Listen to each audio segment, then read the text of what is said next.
அர்ச்சனையாலே அச்சங்கள் தீர்ந்தே வாழுவோம். அன்பெனும் கோயில் அர்ச்சனையாலே அச்சங்கள் தீர்ந்தே வாழுவோம். அன்பெனும் கோயில்.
இன்றைய முறையில் 15/11/2025 பாப்தாத மதுவனம்.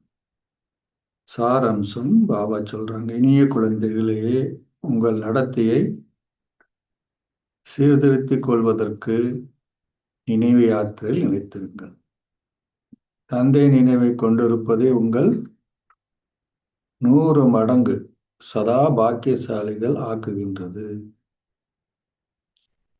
கேள்வி, உங்கள் ஸ்திதி எப்பொழுது உங்களால் உண்மையில் இனம் காண முடியும்? சிறந்த ஸ்திதி என்று எதை நீங்கள் கூறுவீர்கள்? பதில், நோய்வாய்ப்பட்டிருக்கும் வேளையில் உங்கள் ஸ்திதி உங்களால் இனம் காண முடியும். நோய்வாய்ப்பட்டிருக்கும் வேளையில் உங்கள் ஸ்திதி உங்களால் இனம் காண முடியும். நீங்கள் நோய்வாய்ப்பட்டிருக்கும் போதும் நீங்கள் சந்தோஷமாக இருந்த உங்களுடைய மலர்ச்சியான முகம் தொடர்ந்தும் அனைவருக்கும் தந்தையை ஞாபகப்படுத்துமாயின் அதுவே சிறந்த ஸ்திதியாகும். நீங்களே அழுது சந்தோஷமற்று இருப்பீர்களாயின் எவ்வாறு உங்களால் மற்றவர்களை மலர்ச்சியானவர்கள் ஆக்க முடியும்? என்னதான் நிகழ்ந்தாலும் நீங்கள் அழக்கூடாது. ஓம் சாந்தி. இரு கூற்றுகள் நினைவு கூறப்படுகின்றன. என்ன? பாக்கியசாலியாகவும் 100 மடங்கு பாக்கியசாலியும். ஒருவர் தனது பாக்கியத்தை இழக்கும் பொழுது அவர் அபாக்கியசாலி எனப்படுகிறார்.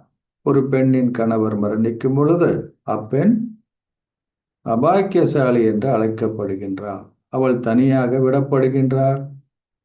நீங்கள் எக்காலத்திற்குமான 100 மடங்கு பாக்கியசாலிகள் ஆகுகின்றீர்கள் என்பதை இப்பொழுது நீங்கள் புரிந்து கொள்கின்றீர்கள். எப்படி 100 மடங்கு ஆகுறீங்க? உங்க கணவர் தான் சாகிறதே இல்லையா? அங்கே துன்பம் எனும் கேள்விக்கு இடமில்லை, அங்கு மரணம் என்ற கேள்விக்கு இடமில்லை, விதவை என்ற வார்த்தை அங்கே இருப்பதில்லை. இங்கே ஒரு விதவை துன்பத்தை அனுபவம் செய்வதால் அவள் தொடர்ந்தும் அழுது கொண்டிருக்கின்றாள். ஒருவர் சாதுவோ புனிதரோ ஆக இருக்கலாம், எனினும் அவர் துன்பத்தை அனுபவம் செய்வதில்லை என்று அர்த்தமில்லை. சிலருக்கு பித்து பிடிக்கிறது, சிலர் சுகயினமுற்று நோய்வாய்ப்படுகின்றார்கள். இது நோய்கள் நிறைந்த உலகமாகும். சத்தியுகம் நோய்களற்ற உலகமாகும். நீங்கள் சிரமத்தை பின்பற்றுவதன் மூலம் மீண்டும் பாரதத்தை நோய்களிலிருந்து விடுவிக்கின்றீர்கள் என்பதை குழந்தையாக நீங்கள் இப்பொழுது அறிவீர்கள்.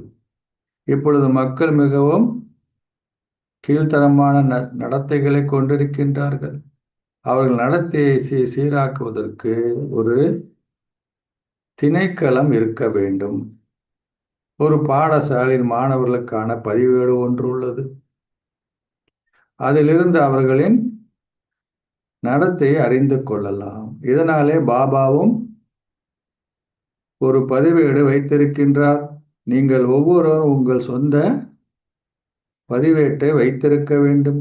நீங்கள் எத்தவரும் செய்யாதிருக்க சோதித்து பாருங்கள். தந்தை நினைவு செய்வதே முதன்மையான விடயமாகும். இதன் மூலமே உங்கள் நடத்தை சீராக்கப்படும். ஒரே ஒரு நினைவினாலேயே உங்கள் ஆயுட்காலம் அதிகரிக்கிறது. இவை ஞான இரத்தினங்கள் ஆகும். நினைவு செய்தல் இரத்தினம் என அழைக்கப்படுவதில்லை. நினைவினாலேயே உங்கள் நடத்தை சீராக்கப்படுகிறது.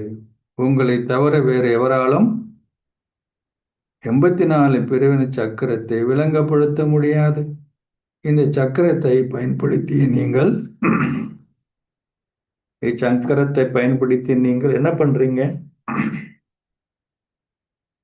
பிரம்மாவையும் விஷ்ணுவையும் பற்றி விளங்கப்படுத்த வேண்டும். நீங்கள் சங்கரன் நடத்தை பற்றி பேச முடியாது.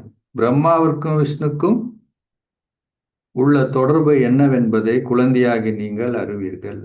விஷ்ணுவின் இரட்டை வடிவமே லக்ஷ்மி நாராயணன் ஆகும். அதன் பின்னர் அவர்கள் 84 பிரிவுகள் எடுக்கின்றார்கள். அவர்கள் தமது 84 பிரிவுகள் போதே என்ன ஆகுறாங்க? பூஜைக்கு தகுதி வாய்ந்தவர்களும் பூஜிப்பவர்களும் ஆகுகின்றார்கள். பிரஜாபிதா பிரம்மா நிச்சயமாக இங்கேயே இருக்க வேண்டும். ஒரு சாதாரண சரீரமே தேவைப்படுகிறது. பொதுவாக இவ்விடயத்திலேயே மக்கள் குழப்பம் அடைகின்றார்கள். பிரம்மா தூய்மையாக்குபவரான தந்தையின் ரதமாவார். தொலைதூரவாசி அந்நிய தேசத்திற்கு வந்துள்ளார் என்று கூறப்படுகிறது. தூய்மையான உலகை படைப்பவர் தூய்மையற்ற உலகிற்கு வந்திருக்கின்றார். தூய்மையற்ற உலகில் தூய்மையான ஒருவரேனும் இருக்க முடியாது. நீங்கள் எவ்வாறு 84 பிரிவுகள் எடுக்கின்றீர்கள் என்பதை இப்பொழுது குழந்தையாகி நீங்கள் புரிந்திருக்கின்றீர்கள். அதனை யாரோ ஒரு நிச்சயமாக எடுக்க வேண்டும். ஆரம்பத்தில் வருகின்றவர்களே 84 பிறவிகளை எடுக்கின்றார்கள். சத்தியுகத்தில் தேவர்கள் மாத்திரமே உள்ளார்கள். எதுக்காக அப்படி சொல்றார்? யார் 84 பிறவிகளை எடுக்கிறார்கள் என்பதை பற்றி மனிதர்கள் சிந்திப்பதே இல்லை. இது புரிந்து கொள்ள வேண்டிய விடயமாகும். அனைவரும் மறுபிறவில் நம்பிக்கை கொண்டிருக்கின்றார்கள். 84 பிறவிகள் உள்ளன என்பதை மிகவும் சாதுரியமாக விளங்கப்படுத்த வேண்டும். இல்லையா? கிறிஸ்டியானிட்டில கூட இப்பெல்லாம் நம்ப ஆரம்பிச்சிட்டாங்க. அது என்னவோ தெரியல, இப்போ கண்டினியூஸா கிறிஸ்டின் பேக்ரவுண்டு அவங்க கோர்ஸுக்கு வராங்க. முதல்ல 2 பேர் வந்தாங்க, இப்போ நான் 3 பேர் வராங்க. அவங்கெல்லாம் கிறிஸ்டின் பேக்ரவுண்டு தான். மறுபிரிவுகள் நம்பிக்கை இருக்கிறது நான் இருக்கின்றேன். அனைவருமே 84 பிறவிகள் எடுக்கின்றார்கள் என்று அனைவருமே ஒருமித்து வந்து ஒருமித்து சரீரத்தை நீக்கி செல்வார்கள் என்றில்லை. உங்கள் சொந்த பிறவிகளை உங்களுக்கு தெரியாது என யார் சொல்றது? யாரும் சொல்லலையா? என கீதையில் கூறப்பட்டுள்ளது. கடவுளே இதை அமர்ந்திருந்து விளங்கப்படுத்துகிறார். ஆத்மாக்களாகி நீங்கள் 84 மறுபிறவிகளை எடுக்கின்றீர்கள். தந்தை இங்கு அமர்ந்திருந்து 84 பிறவிகளின் கதையை குழந்தைகளாக உங்களுக்கு கூறுகிறார். இது ஒரு கல்வியை போன்றதாகும். 84 பிறவிகளின் சக்கரத்தை அறிந்து கொள்வது இலகுவாகும். ஏனைய சமயத்தை சேர்ந்தவர்கள் இவ்விடயங்களை புரிந்து கொள்ள மாட்டார்கள். உங்கள் மத்தியிலும் கூட அனைவருமே 84 பிரிவுகளை எடுப்பார்கள் என்றில்லை. அனைவருமே 84 பிரிவுகளை எடுப்பார்களாயின் நீங்கள் அனைவருமே ஒருமித்து கீழே வருவீர்கள். அது சாத்தியமில்லை. அனைத்தும் நீங்கள் கற்கும் முறையிலும் அப்புறம் நினைவிலுமே தங்கியுள்ளது. அவற்றிலும் நினைவே முதன்மையானது. கடினமான ஒரு பாடத்திற்கு நீங்கள் அதிகளவு புள்ளிகளை பெறுவதுண்டு. அது ஒரு தாக்கத்தை ஏற்படுத்துகிறது. உயர்ந்த, மத்திய, குறைந்த பாடங்களும் உள்ளன. இங்கே 2 பாடங்கள் பிரதானமான. தந்தை கூறுகிறார், நீங்கள் என்னை நினைவு செய்தால் முற்றிலும் விகாரமற்றவர்களாகி வெற்றி மாலையில் கோர்க்கப்படுவீர்கள். இது ஒரு ஓட்டப்பந்தயமாகும். முதலில் நீங்கள் இதனை எந்த அளவுக்கு கிரகிக்கின்றீர்கள் என உங்களையே பாருங்கள். நான் எந்த அளவிற்கு நினைவில் நினைத்திருக்கின்றேன்? எனது நடத்தை எவ்வாறு உள்ளது? நான் அழுகின்ற பழக்கத்தை கொண்டிருந்தால் என்னால் எவ்வாறு பிறரை முகமலர்ச்சி அடைய செய்ய முடியும்? பாபா கூறுகிறார், என்ன கூறுகிறார்? அழுபவர்கள் தோல்வி அடைகின்றார்கள். என்ன நடந்தாலும் அழ வேண்டிய அவசியமில்லை. நோய்வாய்ப்பட்டாலும் சந்தோஷத்துடன் இவ்வாறு கூறுங்கள். எவ்வாறு கூறணும்? நோய்வாய்ப்பட்டிருக்கணும். உங்களை ஆத்மாக்கள் என கருதி தந்தை நினைவு செய்யுங்கள். நோய்வாய்ப்படும் போதே என்ன தெரியும்? உண்மையில் நீங்கள் எந்த ஸ்திதியை அடைந்திருக்கின்றீர்கள் என்பது நிரூபணமாகிறது. கஷ்டத்தின் போது நீங்கள் முனகினாலும் உங்களை ஒரு ஆத்மாவாக கருதி தந்தையை நினைவு செய்யுங்கள். வழியில முனகினாலும் என்ன பண்ணணும்? வா வா வா வா. தந்தை செய்தியை கொடுத்திருக்கின்றார். சேவாவா மாத்திரமே யாரு? தூதுவர் ஆவார். பாபா சொல், நான் தான் தூதுவர். வேறு எவரும் இதுவாக இருக்க முடியாது. ஏனெனில் கூறுகின்ற அனைத்தும் பக்தி கதைகளே ஆகும். தூதுவர்கள் நிறைய பேர் இருக்காங்க. உலக விடயங்கள் அனைத்தும் அழியக்கூடியவையாகும். எதுவுமே உடைந்து போக முடியாத ஒரு இடத்திற்கு நான் உங்களை அழைத்துச் செல்கின்றேன். அங்கே அனைத்து மிக நன்றாக செய்யப்பட்டிருப்பதனால் எதுவும் உடையும் என்ற குறிப்புக்கே இடமில்லை. ஒரு பொருளும் உடையாது. அவ்வளோ ஸ்ட்ராங்கு. இங்கே பல பொருட்கள் விஞ்ஞானத்தின் மூலம் கண்டுபிடிக்கப்படுகின்றன. அங்கும் நிச்சயமாக எங்க இருக்கு? எங்க சத்துவத்தில் விஞ்ஞானம் இருக்கும். ஏனெனில் எதுக்கு அங்க விஞ்ஞானம் இருக்கணும்? ஏனெனில் உங்களுக்கு அதிக அளவு சௌகரியம் தேவையாகும். தந்தை கூறுகிறார், குழந்தைகளாக உங்களுக்கு எதுவும் தெரிந்திருக்கவில்லை. பக்தி மார்க்கத்தில் ஆரம்பித்த பொழுது நீங்கள் எவ்வளவு துன்பத்தை அனுபவம் செய்தீர்கள் போன்ற விடயங்கள் அனைத்தும் உங்கள் புத்திகளில் உள்ளது. தேவர்கள் முற்றிலும் தெய்வீக குணங்கள் நிறைந்தவர்கள் என கூறப்படுகிறது. இப்பொழுது எந்த கலைகளும் எஞ்சவில்லை. அவர்கள் கலைகள் எவ்வாறு குறைந்தது? பூரண சந்திரனும் தேய்கிறது. இந்த உலகம் புதிதாக இருந்த பொழுது அனைத்தும் சத்தோ பிரதானமாகவும் முதற்தரமானதாகவும் இருந்தது என்பதை நீங்கள் அறிந்திருக்கிறீர்கள். நாளடைவில் அது பழையதாகும் பொழுது அதன் கலைகள் குறைவடைகின்றன. லக்ஷ்மி நாராயணனும் தெய்வீக குணங்கள் நிறைந்தவர்களாக இருக்கின்றார்கள். தந்தை இப்பொழுது சத்யநாராயணனின் உண்மை கதையை உங்களுக்கு கூறுகிறார். இப்பொழுது இது எங்க இருக்கிறீங்க? இரவாகும். பின்னர் பகல் வரும். நீங்கள் சம்பூர்ணம் அடைவதால் அதற்கு உகந்த உலகம் உங்களுக்கு தேவையாகும். பஞ்ச தத்துவங்கள் கூட சத்தோ பிரதான் 16 சொர்க்க கலைகள் மிகுந்தது ஆகுகின்றது. ஆகையால் அங்கே உங்கள் சரீரமும் இயற்கையான அழகை கொண்டுள்ளது. அவை சத்தோ பிரதானமாகும்.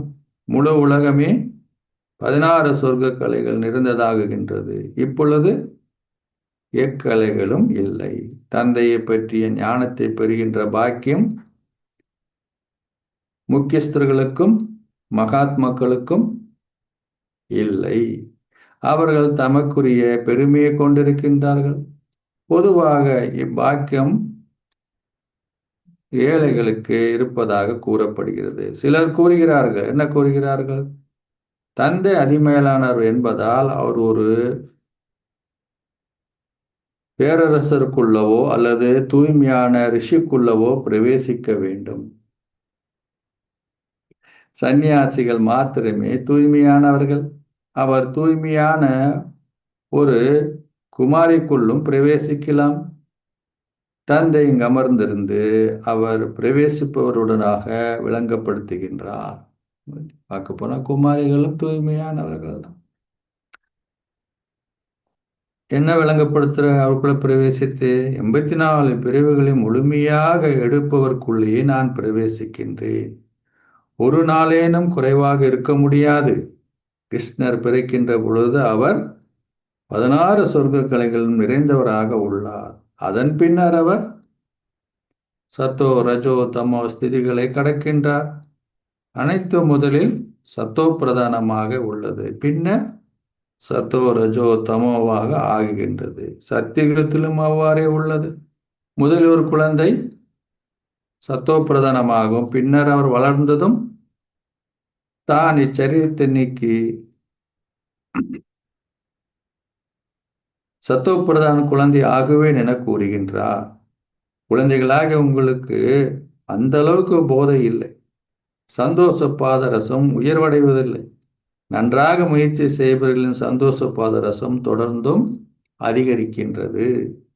அவர்கள் முகமலர்ச்சியுடன் மிகவும் சந்தோஷமாக இருக்கிறார்கள். நீங்கள் மேலும் முன்னேறும் பொழுது தொடர்ந்தும் காட்சிகளை பெறுவீர்கள். உங்கள் வீட்டை நெருங்கும் பொழுது உங்கள் வீட்டையும் குடும்பத்தையும் கட்டடங்களையும் நினைவு செய்வீர்கள். இங்கும் அவ்வாறே ஆகும். முயற்சி செய்யும் பொழுது உங்கள் வெகுமதி உங்களை நெருங்கி வரும் பொழுது நீங்கள் தொடர்ந்தும் பல காட்சிகளை காண்பீர்கள். நீங்கள் மிகவும் சந்தோஷமாக இருப்பீர்கள். சித்தி எய்தாதவர்கள் வெட்கத்தினால் தாமாகவே தலை குனிவார்கள். பாபா உங்களுக்கு அனைத்தையும் கூறுவதால் நீங்கள் பின்னர் அதிகளவு வருத்தப்பட நேரிடும். உங்கள் சொந்த எதிர்காலத்தையும் நீங்கள் என்னவாகுகின்றீர்கள் என்பதை பற்றி காட்சிகளும் நீங்கள் பெறுவீர்கள். நீங்கள் செய்த தீய செயல்களையும் பாபா உங்களுக்கு காட்டுவார்.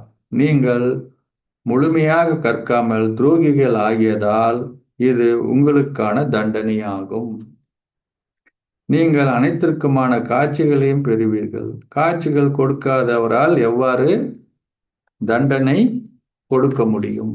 சொல்லார் சிசிடிவியை பற்றி பேசிட்டு இருக்கிறார். ஒரு நீதிமன்றத்தில் கூட நீங்கள் என்ன செய்தீர்கள் என்பதும் அதற்கான தண்டனை என்ன என்பதும் உங்களுக்கு கூறப்படுகிறது. நீங்கள் கர்மாத்திய ஸ்திதியை அடையும் வரை ஏதோ ஒரு அடையாளம் இருக்கும். ஒரு ஆத்மா தூய்மையாகியதும் அவர் தனது சரீரத்தை நீக்கி செல்ல வேண்டும். அவரால் அதன் பின்னரும் இங்கிருக்க முடியாது. நீங்கள் அந்த ஸ்திதியை அடைய வேண்டும். நீங்கள் இப்பொழுது வீடு திரும்பி அதன் பின்னர் புதிய உலகத்திற்குள் வருவதற்கான ஆயத்தங்களை செய்கின்றீர்கள். விரைவில் வீட்டிற்கு சென்று மீண்டும் விரைவில் கீழே திரும்பி வருவதற்கான முயற்சியை நீங்கள் செய்கின்றீர்கள். குழந்தைகள் விரைந்தோடுவதற்கு தூண்டப்படுகிறார்கள். அவர்கள் இலக்கை தொட்டுவிட்டு வருமாறு அவர்களுக்கு கூறப்படுகிறது. அப்படின்னு என்ன அர்த்தம்? வேகமா வீட்டுக்கு போய் தொட்டுட்டு திரும்பி கீழே வந்துடணும், அவ்வளவுதான். நீங்களும் விரைவில் அங்கு சென்று பின்னர் புதிய உலகுக்கு முதல் இலக்கத்தில் வருவார்கள். அதனாலதான் பாபா நமக்கு என்ன சொல்றார்? நீண்ட காலம் தொலைந்து மீண்டும் கண்டெடுக்கப்பட்ட குழந்தைகள் என்றார். இதுவே உங்களுக்கான ஓட்ட போட்டியாகும். பாடசாலைகள் அவர்கள் ஓட்ட போட்டிகள் நடத்துகிறார்கள். இது உங்களுடைய இல்லற பாதையாகும். முதல் நீங்கள் தூய இல்லற தர்மத்தை கொண்டிருந்தீர்கள். இப்பொழுது உலகம் விகாரம் நிறைந்ததாக உள்ளது. பின்னர் அது விகாரமற்றதாகும். நீங்கள் இவ்விடயங்களை தொடர்ந்தும் கடைந்தால் என்னென்ன எப்படி இருப்பீங்க? மிகவும் சந்தோஷமாக இருப்பீர்கள். எங்கள் ராஜ்யத்தை நாங்கள் கோருகின்றோம், பின்னர் அதனை இழக்கின்றோம். மக்கள் கதாநாயகி பற்றி பேசுகிறார்கள். நீங்கள் வைரம் போன்ற பெருமதியான ஒரு பிறவி எடுக்கின்றீர்கள், பின்னர் சிப்பி போன்ற பிறவி எடுக்கின்றீர்கள் அப்படின்னு கதாநாயகரை பேசிட்டு இப்படி ஏன் சொல்றார் பாபா? ஆமா, 2 வேடத்திலையும் நம்ம தான் பெஸ்ட். இப்பொழுது தந்தை கூறுகிறார், சிப்பியை பின்னால் செல்வத்தில் உங்கள் நேரத்தை சிப்பியை பின்னால் செல்வதில் உங்கள் நேரத்தை வீணாக்குங்கள். அவர் கூறுகிறார், நானும் கூட எனது நேரத்தை வீணாக்கி உள்ளேன். யார் அவரு? அவர் எனக்கும் கூறினார், இப்பொழுது எனக்குரியவராகி இந்த ஆன்மீக வியாரத்தை மேற்கொள்ளுங்கள். எனவே நான் உடனடியாக அனைத்தையும் கைவிட்டேன். எவரும் பணத்தை வீசுவதில்லை. பணம் பயனுள்ளது. பணம் இல்லாத கட்டடம் போன்றதையும் உங்களால் பெற முடியாது. நீங்கள் மேலும் முன்னேறி செல்லும் பொழுது பல செல்வந்தர்கள் வருவார்கள். அவர்கள் தொடர்ந்து உங்களுக்கு உதவுவார்கள். நீங்கள் பெரிய கல்லூரிகளையும் பல்கலைக்கழகங்களும் சென்று உலக சக்கரம் எவ்வாறு சுழல்கின்ற சொற்பொழிவாற்ற வேண்டிய நாளும் வரும். வரலாறும் ஆரம்பம் முதல் இறுதி வரைக்கும் தொடரும். சத்தியுகத்திலிருந்து கலியுகம் வரைக்குமான உலக வரலாறையும் புவியிலும் எங்களால் உங்களுக்கு கூற முடியும். நடத்தையை பற்றியும் நீங்கள் அவர்களுக்கு அதிக அளவு விளங்கப்படுத்த வேண்டும். லட்சுமி நாராயணையும் புகழ்ந்திடுங்கள். பாரதம் மிகவும் தூய்மையாக இருந்தது. அப்பொழுது மக்கள் தெய்வீக குணங்களை கொண்டிருந்தார்கள். இப்பொழுது அவர்கள் விகாரமான குணங்களை கொண்டிருக்கின்றார்கள். சக்கரம் நிச்சயமாக திரும்பவும் சுழலும். எங்களால் உலக வரலாற்றையும் புவியிலும் உங்களுக்கு கூற முடியும். மிகவும் நன்றாக கூறக்கூடியவர்களே அங்கு செல்ல வேண்டும். எங்கு செல்ல வேண்டும்? கல்லூரிகளுக்கு, பல்கலைக்கழகங்கள். உதாரணத்திற்கு சமய சேவை செய்யும் நிறுவனங்களுக்கு சென்று சொற்பொழிவாற்ற வேண்டும். கிருஷ்ணர் அங்க போய் என்ன சொற்பொழிவாற்றுவீங்க? கிருஷ்ணர் ஒரு தேவராக இருந்தார். அவர் சத்தியுகத்தில் இருந்தார். முதலில் அவர் ஸ்ரீ கிருஷ்ணராகும், பின்னர் அவர் நாராயணமா ஆகினார்.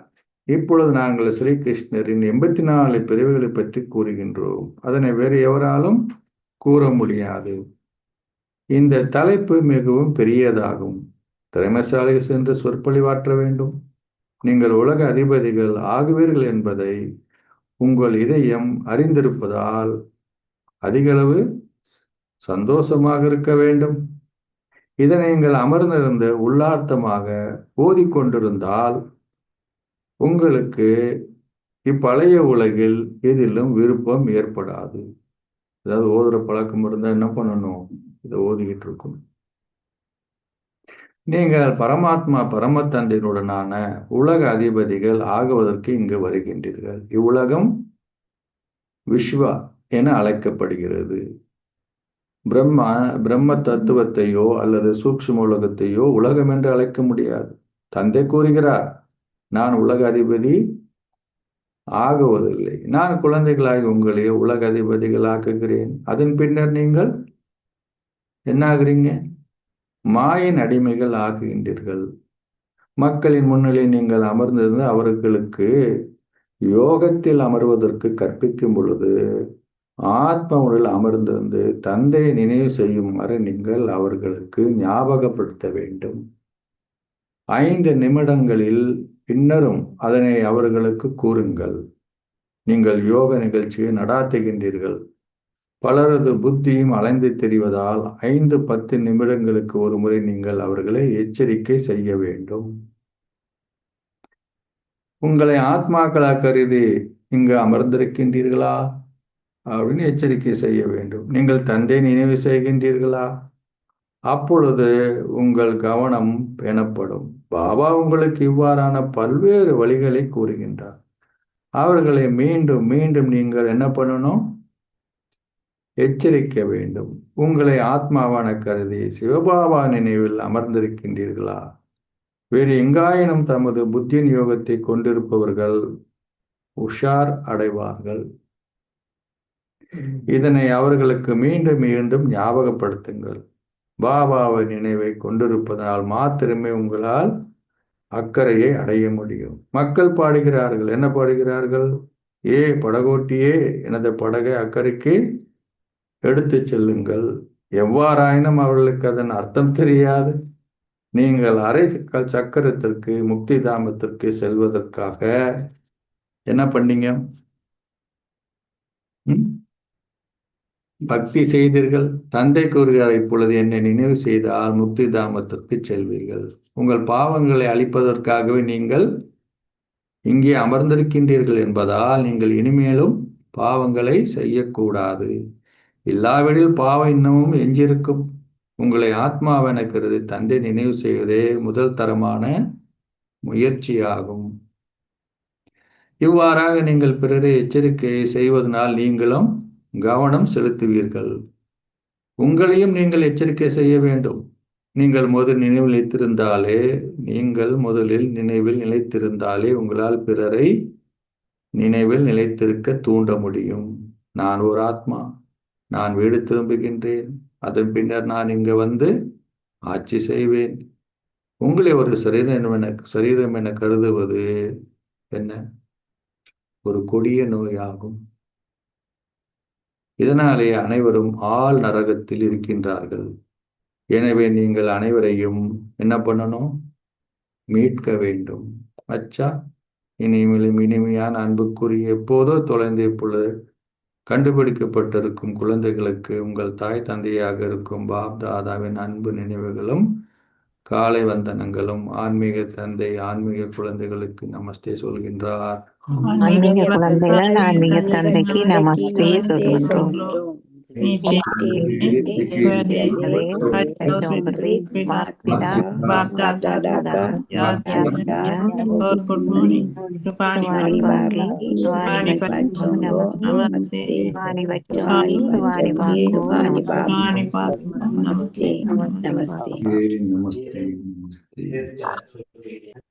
தாரணைக்கான சாராம்சம். 1. ஆன்மீக வியாபாரத்தை செய்வதன் மூலம் உங்கள் நேரத்தை பயனுள்ள முறையில் பயன்படுத்துங்கள். உங்கள் வாழ்க்கை வைரம் போன்று பெருமதி வாய்ந்ததாக்குங்கள். தொடர்ந்தும் உங்களை எச்சரிக்கை செய்யுங்கள். என்ன எச்சரிக்கை பண்ணணும்? உங்களை ஒரு சரீரமாக கருதுகின்ற கொடிய நோயிலிருந்து உங்களை பாதுகாத்துக் கொள்வதற்கு முயற்சி செய்யுங்கள். இரண்டாவது, என்றுமே மாயின் அடிமையாகாதீர்கள். நான் ஒரு ஆத்மா என்பதை அமர்ந்திருந்து உள்ளார்த்தமாக ஓதிக்கொண்டிருங்கள்.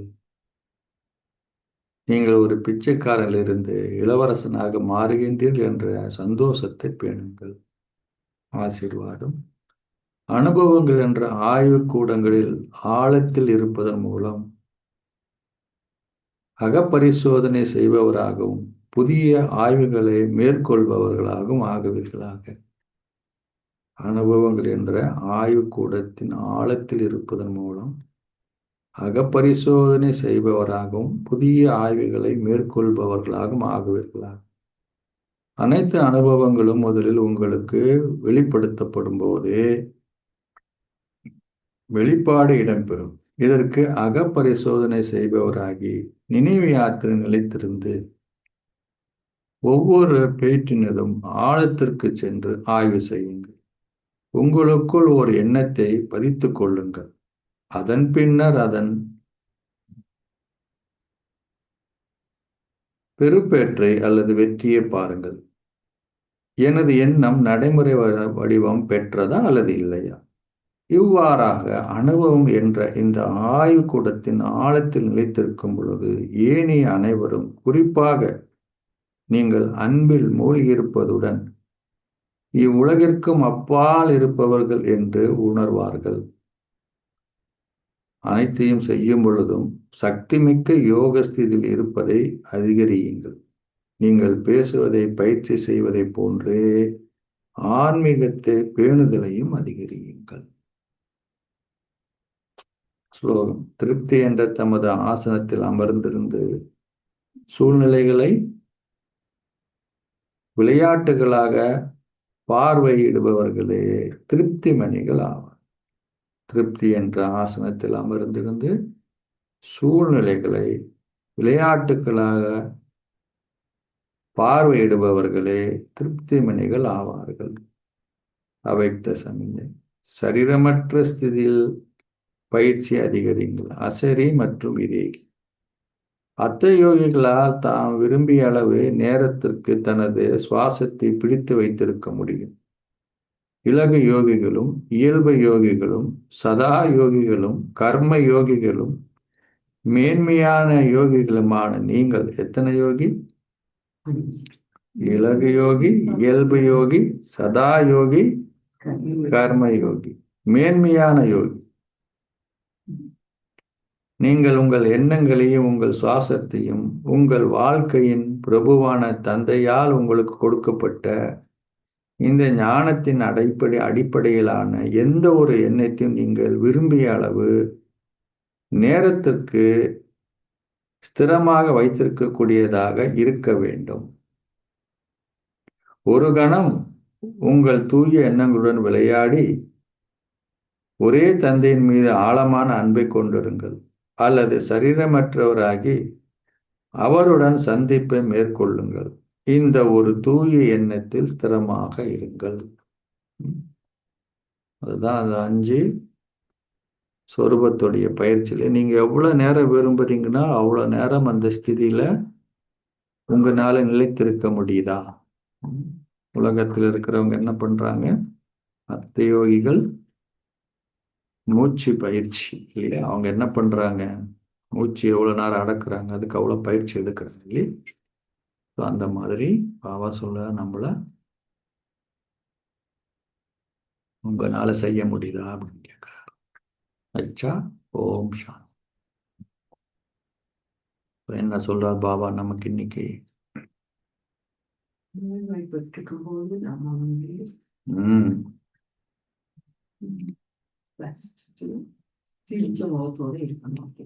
எதுக்காக?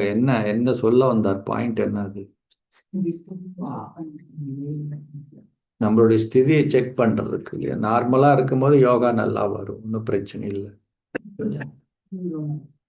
அதுலேயும் முக்கியமாக நோய் வாய்ப்படும் பொழுது நோய்கள் நம்மளை என்ன பண்ணாது, மனோபாவாவை ஒருநிலைப்படுத்த முடியாது. இப்போ பாபா கேட்குறாரு, உங்க ஸ்திதியை செக் பண்ணி பாருங்க அப்படிங்கிறார் அந்த நேரம் இல்லையா. அப்புறம் என்ன சொன்னார், அப்படி நீங்க இருந்துட்டு நீங்க எப்படி மற்றவங்களுக்கு சேவை செய்வீங்க, முகமலர்ச்சியோடு இருக்கும் இல்லையா. தாதிங்கெல்லாம் ஹாஸ்பிட்டலுக்கு போனா அப்படிதானே சொல்றாங்க. டாக்டரை பார்த்து கேட்குறாங்க, நீங்க நல்லா இருக்கீங்களான்னு. டாக்டருக்கு என்னடா இவங்க இந்த மாதிரி நிலை, என்ன நல்லா இருக்கிறீங்களான்னு கேட்குறாங்க. அந்த மாதிரி ஸ்திதி இருக்கான்னு கேட்குறாங்க.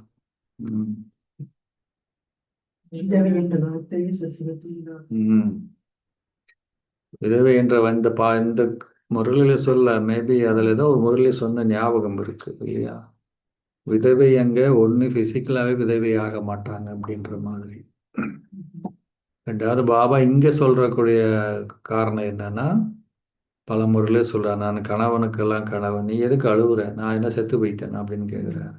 பாபா சொல்றாரு, நீங்க ஒன்றும் விதவைகள் அல்ல அழுவதற்கு அப்படின்ற இதுலயும் சொல்றாரு.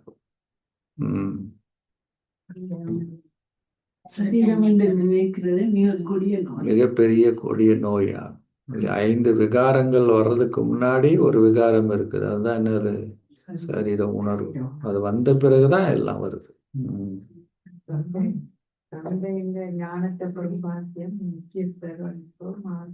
மகாத்மாக்களுக்கோ இல்லை,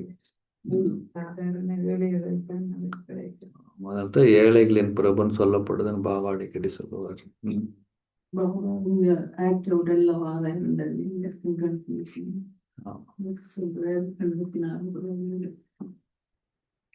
நிறைய பேருடைய கருத்து என்னவா இருக்குன்னா, அப்பேற்பட்ட தூய்மையானவர் யாரோட உடல்ல வரணும்,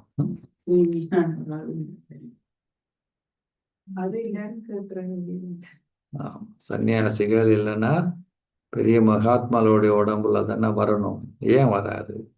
அதுக்கு என்ன பதில் சொல்றார் பாபா, ஏன்னா பாபாவுக்கு அனுபவசாலி ரதம் வேணும். இன்னொன்று முக்கியமான காரணம்,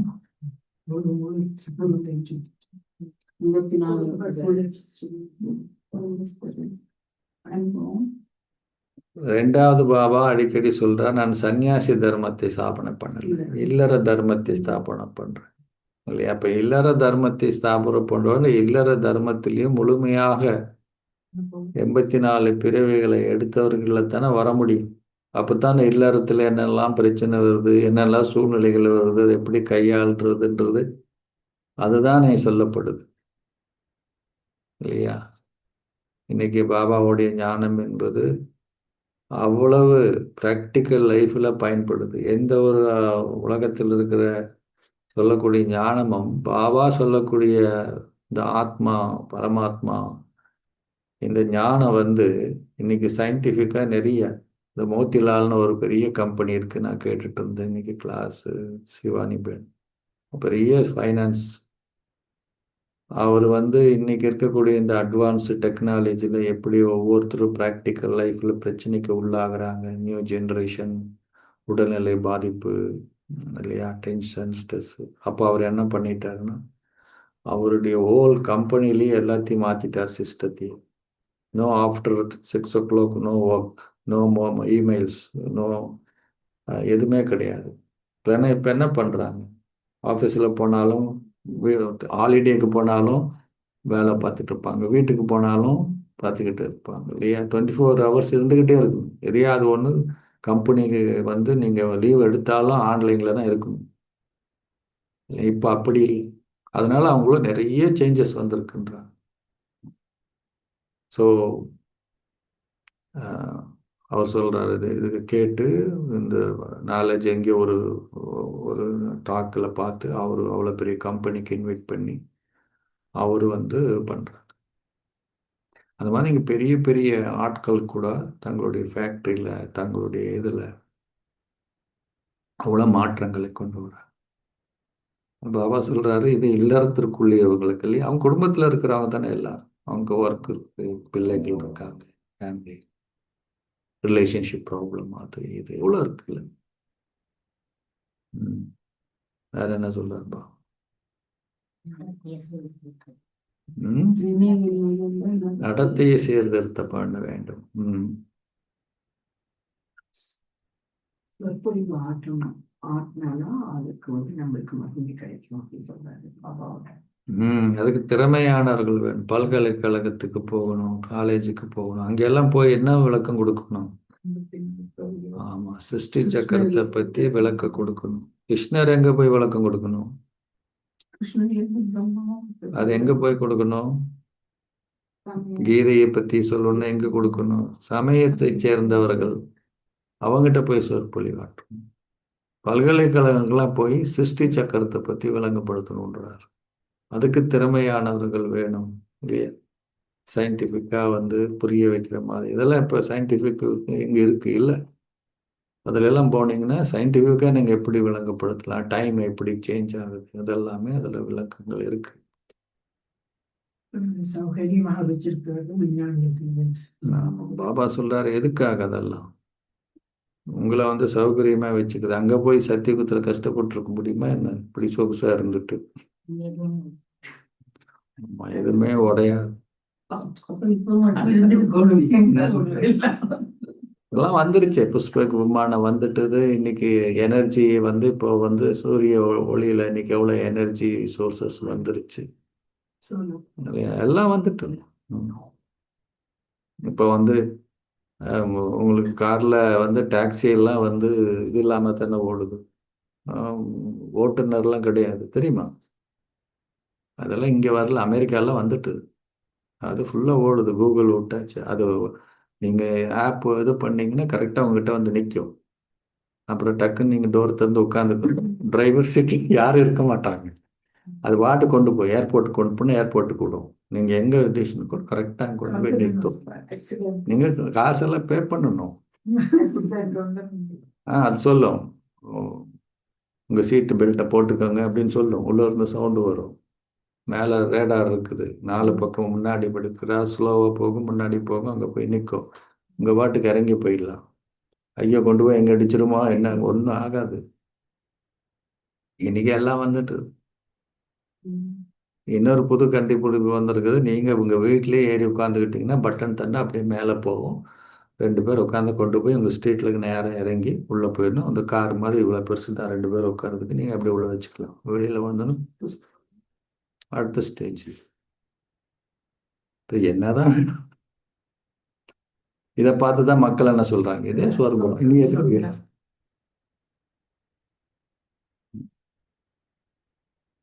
சரி, ஜூம்ல இருக்கிறவங்க சொல்லுங்க. சாந்தி பாபா சொல்ற இன்னைக்கு ஸ்ரீமத்தை பின்பற்ற நாங்கள் மீண்டும் பாரத்தை நோயிலிருந்து விடுவிக்கிறோம்னு சொல்றேன். நம்ம சொல்லாத பாயிண்ட் சொல்லுங்க. பாபா சொல்ற எதுவும் உடைந்து போக முடியாத ஒரு இடத்துக்கு நான் உங்களை அழைத்து செல்றேன்.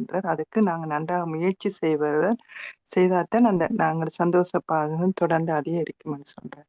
ஓம் சாந்தி. நீங்க சொல்றது அந்த சக்கரம் பிரம்மாக்கு விஷ்ணுக்கு தான் இருக்கு. அவருக்கு தான் ஒரு நிமிஷத்துல தான் பிரம்மால இருந்து விஷ்ணு. ஆமா,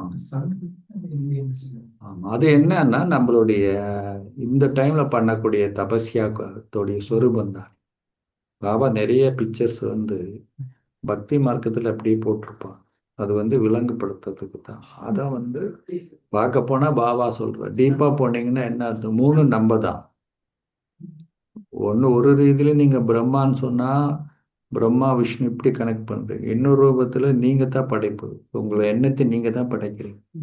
அந்த நல்ல எண்ணங்களை எவ்வளவு நேரம் நீங்க சஸ்டனன்ஸ் பண்ணி நிற்கிறீங்களோ அதான் நீங்க விஷ்ணு. உங்கள்கிட்ட இருக்கிற வீணான எண்ணங்களை அழிக்கிறீங்கன்னா நீங்க தான் சங்கர். இது இப்படி. அதனாலதான் நீங்களே பிரம்மா, நீங்களே விஷ்ணு, நீங்களே அதான் இல்லையா? இன்னொன்னுல எடுத்துக்கிட்டா பிரம்மா விஷ்ணுன்னு சொன்னா இந்த 84 அவங்களுக்கு இருக்குதான் தொடர்பு இருக்கு. அந்த சோல் தான் அது கனெக்ட் ஆகுது இல்லையா? பட் இது தபசியா கோலம்.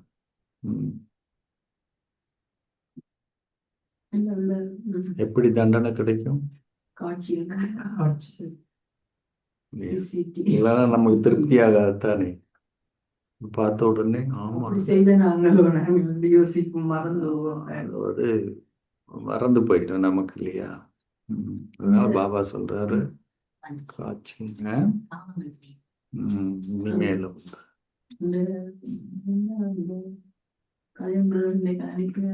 ரத்த நோய் அந்த 100வது அந்த புத்தகம் அது சரியான பவர்ஃபுல்லான அந்த அகநோக்கம் போகணும்டா அது ஒவ்வொரு இதையும் வாசித்தாலே பெரிய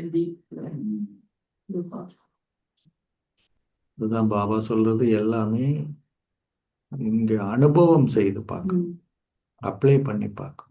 அதுதான் மெயின். பாபா இவ்வளோ வாணி எடுத்தாலும் இப்போ ஏதாவது ஒரு பாயிண்ட் எடுத்து அதுல மாஸ்டர் ஆகும் இல்லையா சொல்லுவாங்க. சாந்தி பிரதர், நீங்க இப்ப அனுபவம் என்று சொன்னதால் நான் உண்மையில அனுபவிச்சேன். நோய் இப்ப 2 மாதம் முதல் எனக்கு ஒரு சின்ன ஆப்ரேஷன் நடந்ததோ, அப்ப நான் உண்மையில அப்பாவோட இருந்ததால எனக்கு அந்த நோய் எல்லாரும் கேட்டு ஆப்ரேஷன் திட்டு கொண்டு போய்க்கே நான் சிரிச்சு கொண்டா இருந்தேன். அப்பாதான் சத்திர சிகிச்சை நிபுணர். பெட்டே எனக்கு உலகமா இருந்தது. சாப்பாடை பற்றியும் யோசிக்கல, ஃபாஸ்டிங்ல இருந்தது. அப்ப அது நான் சரி அனுபவம் செய்தேன். நான் அப்பாவோட இருந்தாலும் அந்த பெயின் கில்லர் கூட நான் பாவிச்சது சரியான குறைவு. எல்லாரும் கேட்டவ நோக்கள் என்ன மாதிரி என்று சொல்லி சரி அனுபவம் செய்தேன். நான் அப்பாவும் நானும் என்று சொல்லி இருந்ததால எனக்கு அந்த பயம் இருக்கே இல்லை. ஆப்ரேஷன் தியேட்டர் போயக்கே எனக்கு பயம் இருக்கே இல்லை. அப்ப அது எனக்கு அந்த அனுபவம், அந்த உண்மையில நீங்க இப்ப சொன்ன மாதிரி அந்த அனுபவிச்சதால நான் அதை உணர்ந்தேன். அந்த அன்பு, அவற்றை நம்பிக்கை, பக்கத்துல இருக்கிறார், கையில ஊசி ஊத்தினாலும் அந்த இன்ட்ரவேனஸ் குத்துக்க கையெல்லாம் நோவும். ஆனா எனக்கு அந்த நோ உண்மையில தெரியல. இப்ப நோமலா இருந்திருந்தேன்னா அந்த நோ தெரிஞ்சிருக்கும். அந்த சரியான அந்த அனுபவப்பட்டேன்னா அதை நான்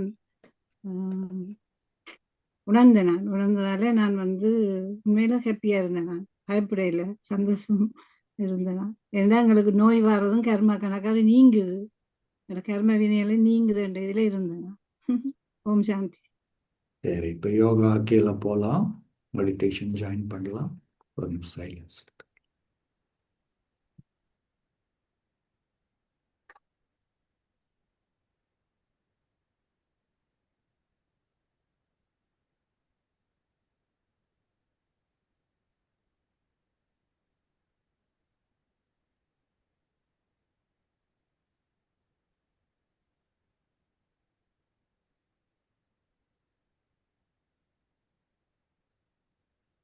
ஓம் சாந்தி.